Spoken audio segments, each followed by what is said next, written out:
વડોદરામાં પોલીસ વાહનને નડ્યો અકસ્માત। બોમ્બ સ્ક્વોડ અને ડોગ સ્ક્વોડની ટીમને નડ્યો અકસ્માત। એક સાથે 4 વાહનો ધડાકાભેર અથડાયા।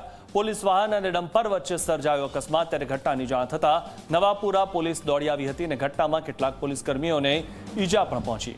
ત્યારે ઈજાગ્રસ્તોને સારવાર માટે હોસ્પિટલ લવાયા છે અને જે આપ આ દ્રશ્યોમાં જોઈ રહ્યા છો, એક સાથે 4 વાહનો ધડાકાભેર અથડાયા હતા। નવાપુરા પોલીસ ઘટના સ્થળે પહોંચી હતી।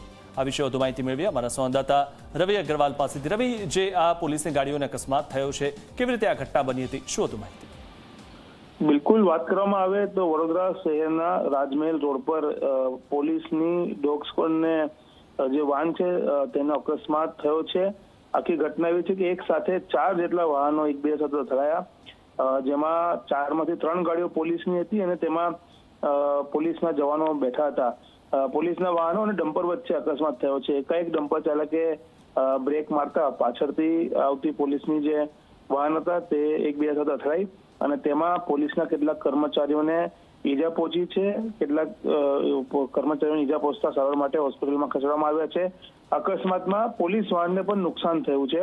મહત્વની બાબત છે કે સદનસીબે આ અકસ્માતની ઘટનામાં કોઈની જાનહાનિની ઘટના નથી બનવા પામી, પરંતુ જે રીતના અકસ્માત એક સાથે 4 વાહન વચ્ચે થયો ત્યારે ટ્રાફિક જામ પણ થયો હતો।